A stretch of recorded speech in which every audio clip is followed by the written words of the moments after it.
G'day fellas and welcome to Civilization 7. Today, we're going to be taking a look at everything Civilization 7 has got to offer you as a strategy gamer. Let's dive in to a brand new game where we're going to be going up against the hardest AI, but using one of the most broken combinations in the game.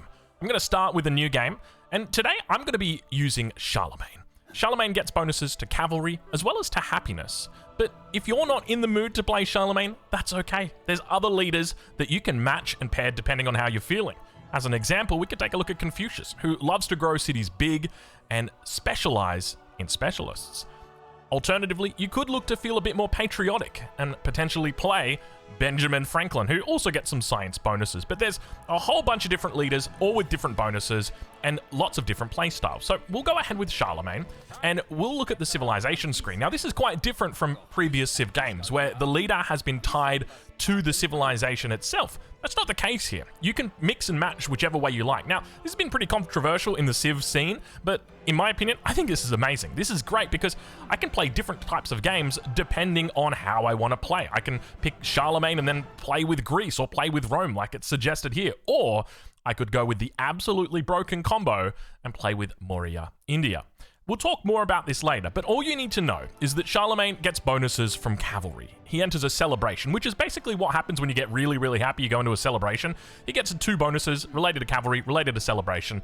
And one thing that Maurya, India have is unique cavalry and a lot of happiness bonuses. So that's what we're going to do. We're going to dive in. We're going to take a look at this gameplay, but I know that there's going to be some Civ fanatics that are watching this and saying, well, hold on a minute, Mr. Drongo, you've forgotten something, and you're absolutely right. Ladies and gentlemen, one of the things I forgot to tell you about was mementos. Take a look at this. Every game you play, you get to pick mementos, and these mementos change the way that you play. So, as an example here, I'm going to look to stack bonuses that will benefit my civilization. So I'm going to take 2 + 2 happiness per age for every cav unit, because I'm going to have lots of free cav. And I'm also going to take 1 military attribute point, which we'll talk more about later. But there's a whole bunch of bonuses that you can get access to. And you might be wondering, okay, well, how are they unlocked? Well, that ties into the whole concept of the progression system. You'll see in the top right-hand corner, I'm level 26 at the moment, and that's my foundation level, which is kind of like my account level, basically, but each leader has got its own specific level as well. So if we take a look at Confucius, you'll see he's level 4 for me. That means that I've unlocked up to here. But if we keep going, you'll see that I've got additional things that I can unlock, like this memento, like a customizable badge, a customizable banner, a couple more different upgrades, yeah, like a whole bunch of different things. And this scales, so I'm at level 4 at the moment. I think it goes up to level 10, and so it definitely takes a little bit of time to do it, and it's just one of those little things that it's really nice to sort of keep you coming back to the game. Anyway, let's dive in. We're going to be doing this on the hardest difficulty. We're going to be doing it on online speed, which if you're playing multiplayer, it's probably the speed that you're going to be using because it just really reduces or increases the pace of the game. Anyway, let's dive into it and take a look at Civilization 7. All right, well, while we're loading in, a huge shout out to 2K Games for hooking us up with some early access. They've sponsored this video, so once again, thank you 2K. Let's get into it and take a look at our spawn. All right, so it's a decent spawn. We've actually got some really good resources for us here. So the first thing I see is that we've got horses, really important for us here with the strategy that we're doing. We've also got some wool, and we've also got some ivory. So when it comes to placing down our capital, our city, I think that this is a pretty decent spot. The one that we've got, it's along the river. We've got access to fresh water. I think this is perfect. So we're just going to go ahead and found our settlement straight away. And with that, you'll hear the beginning of the music. Now, one of the cool things I love about Civ 7, Age of Empires 4 does this as well, but you've got unique music to the civilization, and the way that they blend it throughout the game is very, very cool. So let's dive in and hit this bottom right-hand corner. We can choose our production. Now, one of the great things that they've done with Civ 7 is they've just made your first unit come out instantly. You can see it literally just takes 1 turn. So I'm going to hit this button right here, and boom, we're done. We have managed to get our scout out already. Now, another little cheeky thing that you can do is you want to check where you are in relation to the ice wall. So at the top and at the bottom of the maps, there's this ice wall, and you can see it as those clouds. And so I know that at the moment, there is more to my south than there is to my north. So naturally, that just means I want to go down. I want to scout south first. Now, when it comes to tech, we're going to be beelining towards the wheel, because that's where we unlock our very first cav unit. We want to try and get there. But before we get there, we want to try and get each one of these techs, because they're all quite important. They all give us extra yields on our tiles. So we've got little yields here our city is going to be collecting these yields throughout the game. So we want to take a look and sort of get an idea on what we need. And naturally, the first thing I see is that we're going to be wanting this wool because it gives us plus 2 production, 2 happiness very early on. We want to grab that. But to get there, we're going to need to get fishing boats. So I'm thinking what we want to do is we actually want to open with fishing boats because that's going to give us plus 1 food. But we might want to go into animal husbandry as well, which is going to give us plus 1 food on pastures. But we're going to probably be getting our fishing boat before we get our pasture. And so in saying that, we'll also move into our second scout and we'll head through to the next turn. Now, one of the things that you'll notice is that I need to grow my city. And it works a little bit differently if you've played Civ 6 or Civ 5 than what those games did. The way it works now, it's very simple. And this is such a change that I love. And a lot of the changes in Civ 7 are very in line with this. But basically, it just makes it easier to manage throughout the game. All I'm going to do is these yields that you see around my capital, I don't get those right now. The only yield I get is from my actual capital itself, or my palace itself that's in the middle here. Everything else, I don't get it. And what they're showing me is just an offering. So I'm going to go ahead and I'm going to take this one right here because it gives 1 extra happiness over the one that's next to us. And then we're just going to continue moving on. We might continue scouting down to the south.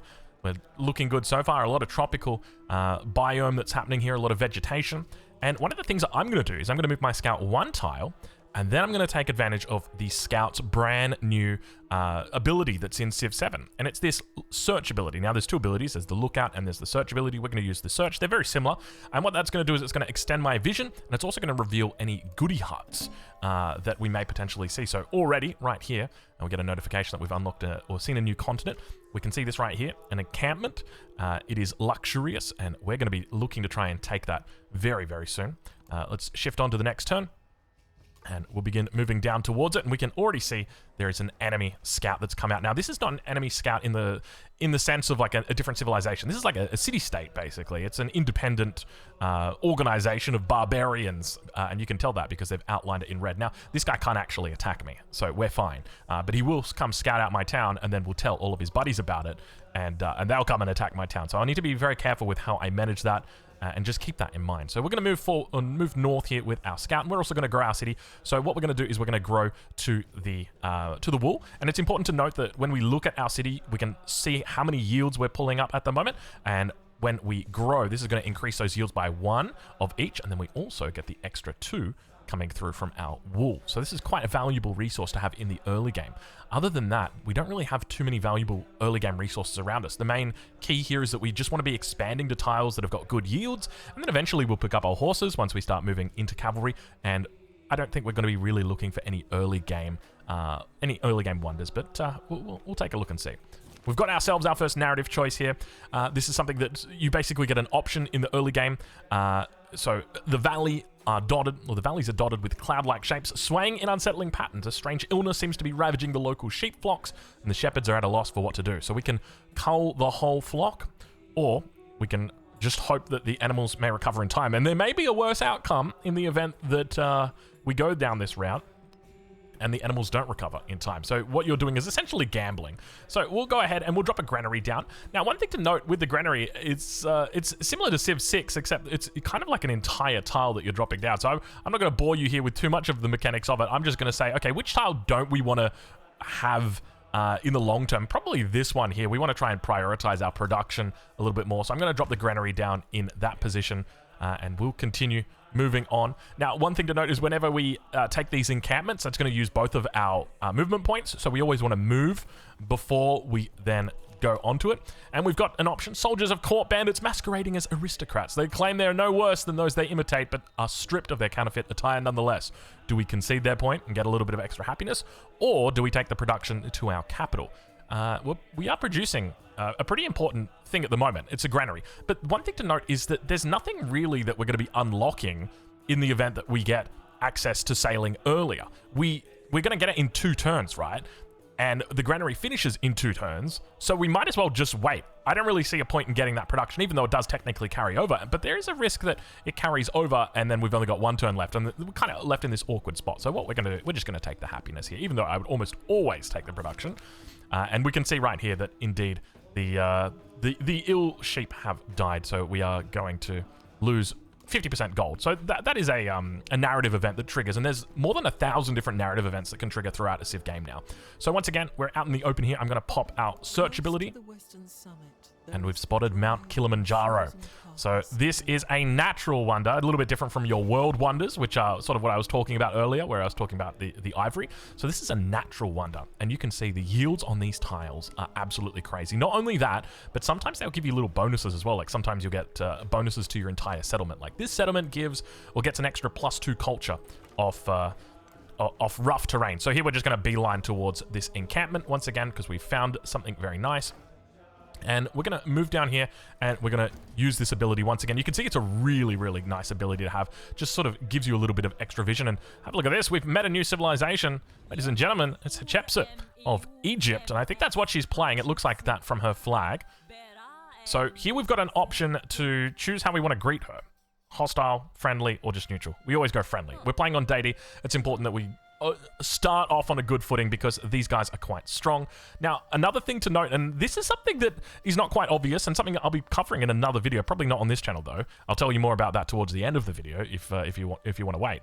But we have an option to do a research collaboration right now with Hatshepsut. The problem is she's going to probably offer, we can actually check right now, we can actually check and see whether she's met anybody else. So she hasn't. Now, Hatshepsut, if we take a look at her leader traits, does it have it here? I'm not sure if it's got her leader traits here. So we can tell that she's cultural. I know that much that she's cultural. So she's probably going to offer us a trade deal right now. And so we want to make sure that we have kept our... Oh gosh, we've got a lot of popping up. We want to make sure that we've kept our influence, basically. And so we can actually see that there is a diplomatic action right here. And indeed, so she wants to do a cultural exchange. So basically, if we'd spent that influence, there was a potential we might not have had enough because it did roll over. So we did actually have enough.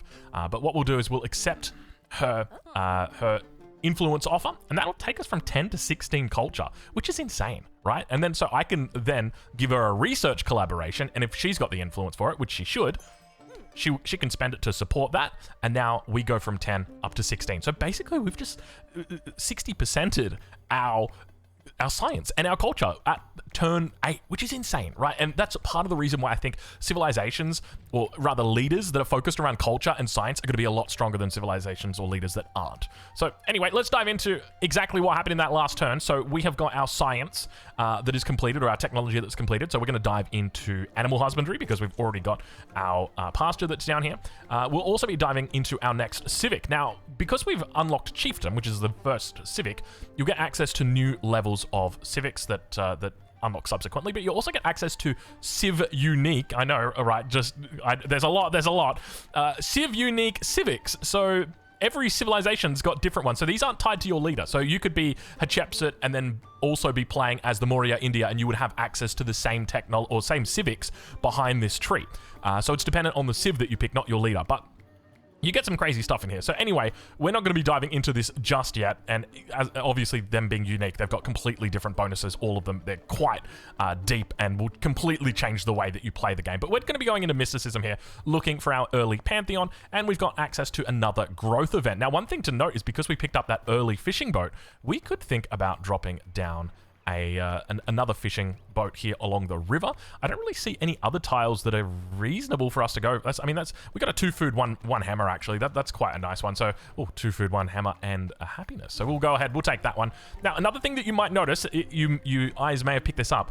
If we think about the tiles that we've expanded to, we've got our first one, 1, our second one, 2, our third one, 3, and then our fourth one, 4. Why is our population 5? And the reason our population is 5 is because this tile here, even though we technically didn't grow that citizen, because as you can see in this little screen here, we require food to grow to our next citizen, and that's a number.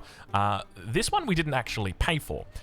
Because it's a building, and so we could have chosen to do anything with that production, but we chose to do it there, and that's just how it represents that. And I found it a little bit weird because, you know, with autism, basically I went through and like calculated every single citizen. I was getting weird numbers. Hold on, why am I getting more here, less here, all that kind of stuff?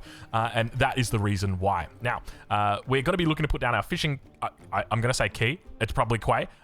I want to say quay, but I think it's key. Anyway, +1 food on fishing boats. It's a warehouse food building, ageless, which means it lasts throughout the entirety of the game. So we're not going to put it here, but if we did put it there, there's a cool little mechanic, but we'll just go, we'll put it right here, and we'll start beginning to build, and we'll also choose our government. You can see there's so much stuff to do, and we're going to go with, what are we going to go with? I think we probably just want to go with oligarchy. Oligarchy, there's a part of me that thinks maybe we shouldn't. Maybe we should go towards something. No, we'll go with oligarchy. Oligarchy's safe. I mean, you can always just rely on food. And then we aren't really beelining towards anything cultural that is important for us. The most important thing is that we just maintain a relatively high production, and we need to keep that science. So we've gone up from 9 to 10 production right there. So that's an increase of like 11-12%, which is really good to have this early on in the game. So let's keep moving on and hopefully move closer. Now, remember, we lose our last movement point on this. So once again, we'll just make sure that we utilize that lookout ability and try and maximize. And we've met somebody else. Oh, can you believe that? Stolen at the last second, Mr. Benjamin Franklin. How could you? Benjamin Franklin. Very nice to meet you, Mr. Franklin.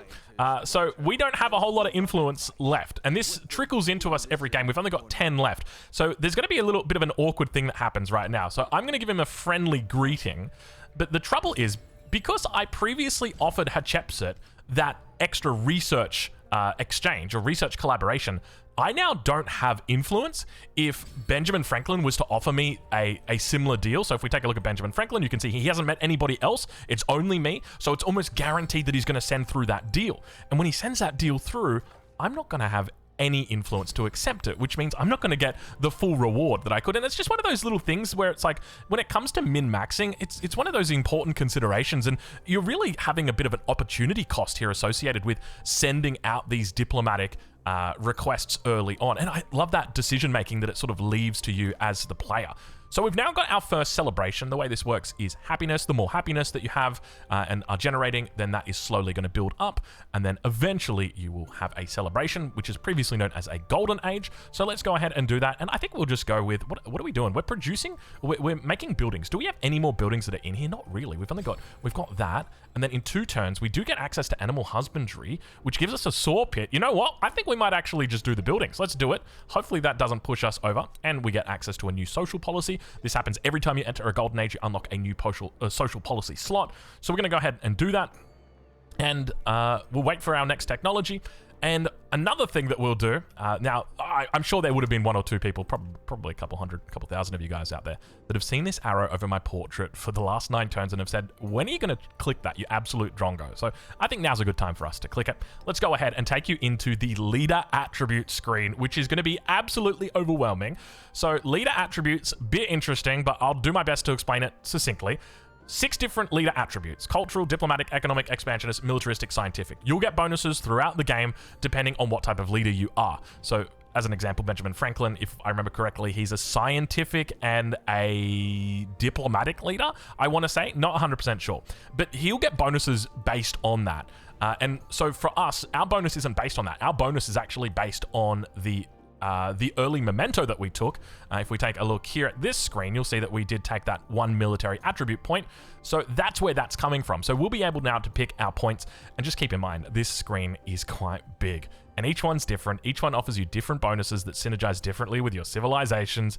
It is absolutely crazy just how much depth is in here and how many little things just make you go, you know what? I actually want to go down that route. So today what we're going to be doing, we're just going to be putting in 1 free war support. We'll explain that probably in the second component or the second part of this series. Let's get to it, because it can take a while. And as you can see, Benjamin Franklin did indeed offer us a research collaboration. And because we do not have the 30 influence for us to accept this, and we spent it on previously offering the research collab, it means that all we can do is accept it rather than support.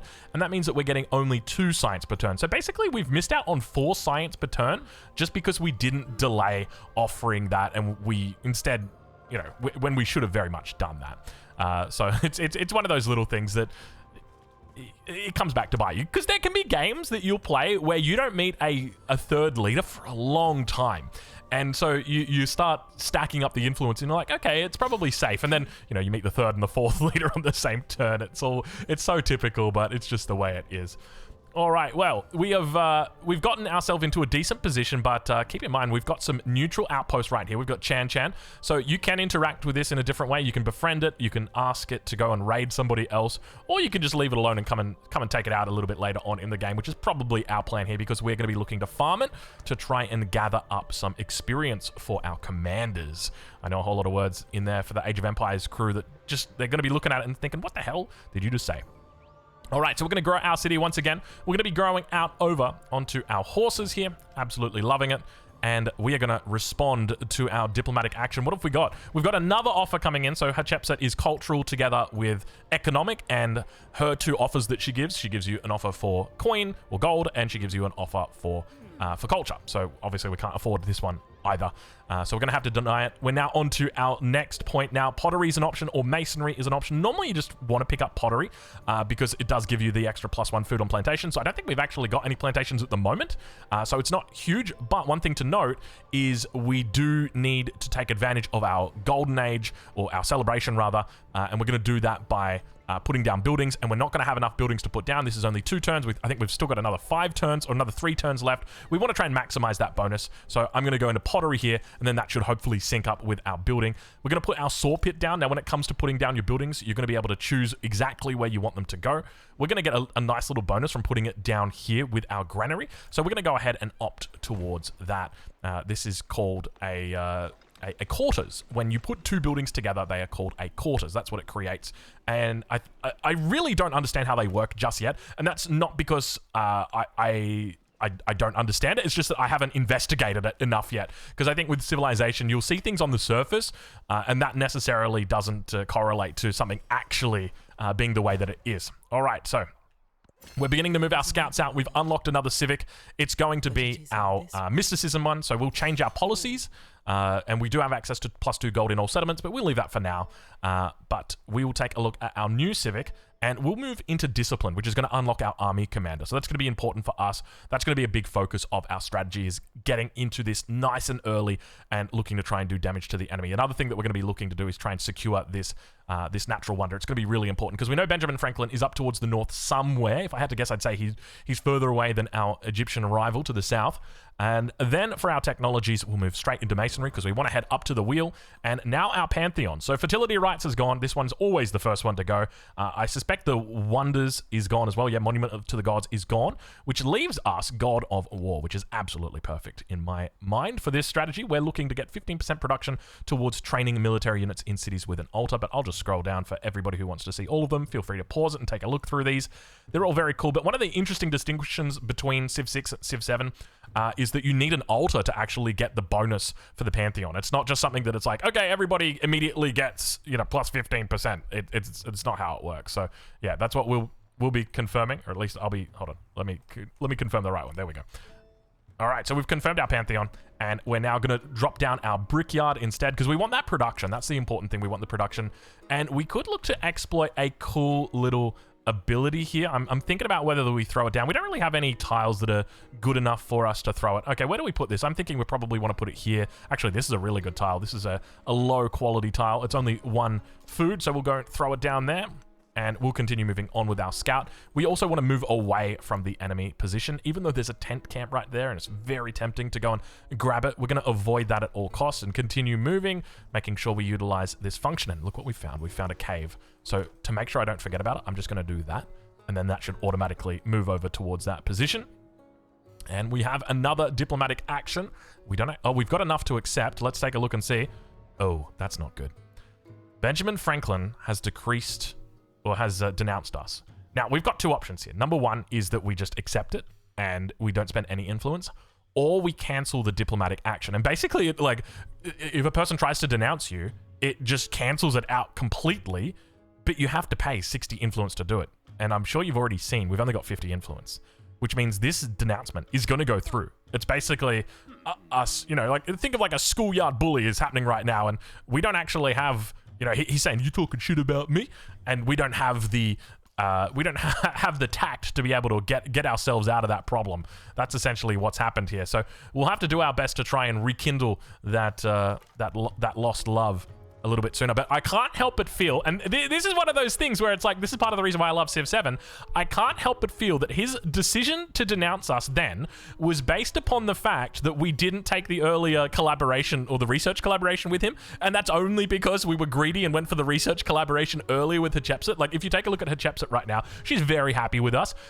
Endeavor with another leader, supported Endeavor with another leader. These are things that add towards the positive relationship. Whereas if you compare it to Benjamin Franklin, sanctioned another leader and his leader agenda, which if we take a look at his leader agenda, he has double relationship gains with leaders that share a government type with him, and double the relationship losses with those that don't share the government type. So it's one of those things where if we had been able to get the positive support for that, it would have meant a huge difference in the way that he perceives us. But now that he's sanctioned us as well, it's going to make it a lot harder for us to play this game peacefully, which is, well, absolutely fine by me. Benjamin Franklin, you're going to be target number 1. So where do we expand from here? So we've got a couple of options, realistically, but we've got some pretty decent food income. I think expanding your food's always a good way to go, but I really like this tile at the moment, the 2 food, 1 science, 1 happiness. So we'll take advantage of that. We'll also look to move out towards the ivory, which gives us a culture, so that's going to be nice for us. And we've met our 4th contestant for today. It is, I think her name is Trung Truc, and she's from Vietnam, if I remember correctly. So very, very cool. Yeah, Trung Truc. And yeah, we'll have a look and see whether we can spot out her capital here, because we are quite far away from her. So if we take a look, and there we go. So we can see exactly where she has spawned in on the map. Very far away. You can see we've met a couple of her soldiers out here already. Can't move our scouts. So we've also got a narrative choice. So, from the shadows of the forest, strangers emerge, yet somehow their faces are familiar ones, each the twin of a local person. Identical pairs greet one another, some with wonderment and longing, and others in abject terror. So we can cast off these spirits from the underworld, which gives us +2 combat strength on warriors, or we can just get +1 warrior. Now, I'm not planning to make a lot of warriors this game. So, to take an extra warrior is a pretty decent bonus, but from the way that scaling works in Civ 7, well, in Civ games in general, +2 combat strength is quite a lot. But I think we're just going to go with +1 warrior, because we're not looking to actually use them as a core part of our military, at least once we get to our power spike. So now that we've gotten to this stage, we're going to look to expand. We're at a really decent position here. We're at 10 population. Now, remember, this 10 population, it's hard to justify. It's not a real 10 population. If we think about it from the perspective earlier, it's, you know, 1 here, 2, 3, 4, 5. Those are the tiles that we've expanded to. We also have 1 building here, 2 buildings here, 3, 4. So realistically, this is like a 6 population town. It looks big, it looks scary. You see 10 pop and you go, oh wow, 10 population. But don't be scared. It's not that bad. We've got an opportunity to ally ourselves right here with Hatshepsut. Now, if I remember correctly, we can just hit this X, and one of the important things to do is to check if she's at war with anybody before you ally yourself. So at the moment, we can see that she's not at war with anybody, and in fact, she's actually quite helpful with Charlemagne, which is us, but we don't see that she's got any interaction yet with Ben Franklin. So what we're going to do, especially because he's denounced us, is we're going to take this alliance. And it means that if he declares war on us, he's declaring war on Hatshepsut as well. And we can use her as a bit of a barrier. Now, to be fair, I think we're a bit closer than she is, but it does serve at least as a little bit more support, and that's something that I'm sure he'll consider before he makes the declaration. Let's continue moving forward here. Now, keep in mind, we're not going to be watching the entirety of this game footage here in this one video, just simply because I do actually have time limits, and even though I would absolutely love to be able to play through this with you guys the entire way, it's just not going to be feasible. So there will be a second part of this video where we actually get into the good stuff, we get into the war. Hatshepsut offers us, once again, another cultural opportunity here. And one of the things that you'll see, so what I'm going to do now is just to be cheeky, I'm going to go to Ben Franklin. I don't actually have an opportunity to ask for a research collab. Never mind. I was going to try and get him to do that. I think because he's denounced me, I was going to try and get him to do that so that he would reject it, and then that costs him to do that. But instead what we'll do is we'll just head over to Trung Truc and we'll ask her. And it looks like she didn't have the influence to support it, or just chose not to. And so we're only going to get 4 science out of that compared to what you normally would. Now, one of the other things to note is that when you're expanding in Civ 7, you can't just expand willy-nilly. I mean, technically you can, but there will be consequences for you if you do that. The big one that you're going to see is up here towards the top, and it's settlements. So basically the way that it works is the more settlements that you get towards the cap, then you will start basically receiving penalties based on, oh my gosh, there must have been a scout. We didn't spot the scout. We're going to change quickly off our settler. This is our unique settler unit. It's called the Nagarika, and it gives us an extra 2 happiness. We're going to instead switch over to the Slinger.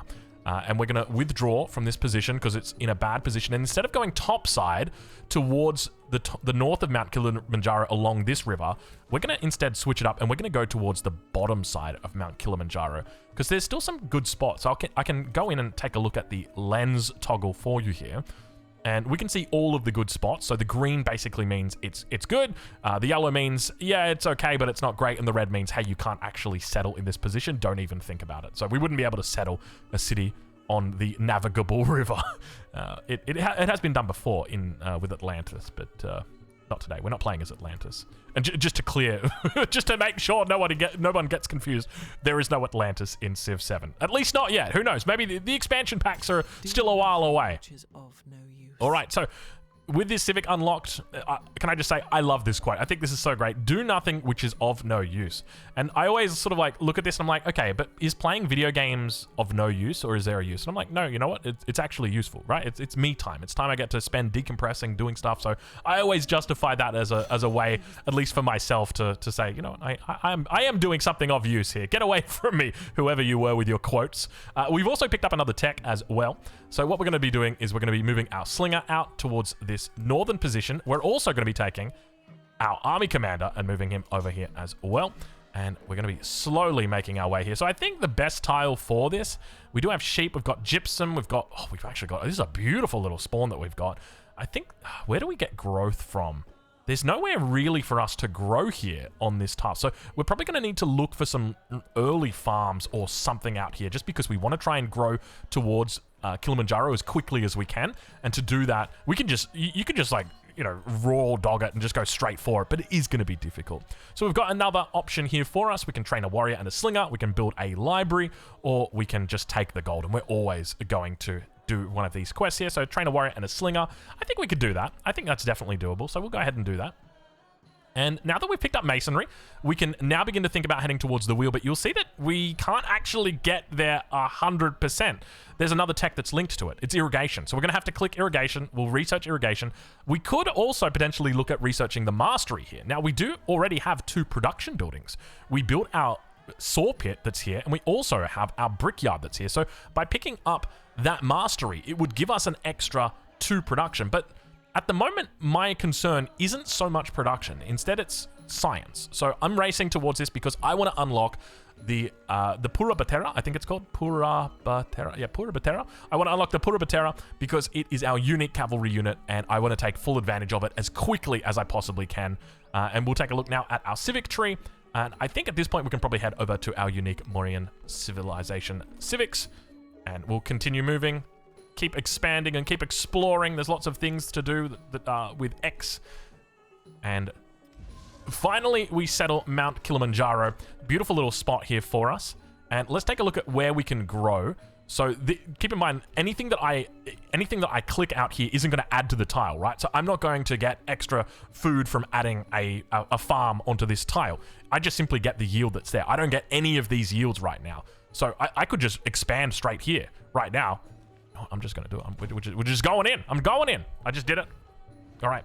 And we've now got an option. Hatshepsut's inviting you to open markets. 6 gold. We're going to take it just simply because we're in a position right now where we've got the influence to afford to be able to do it.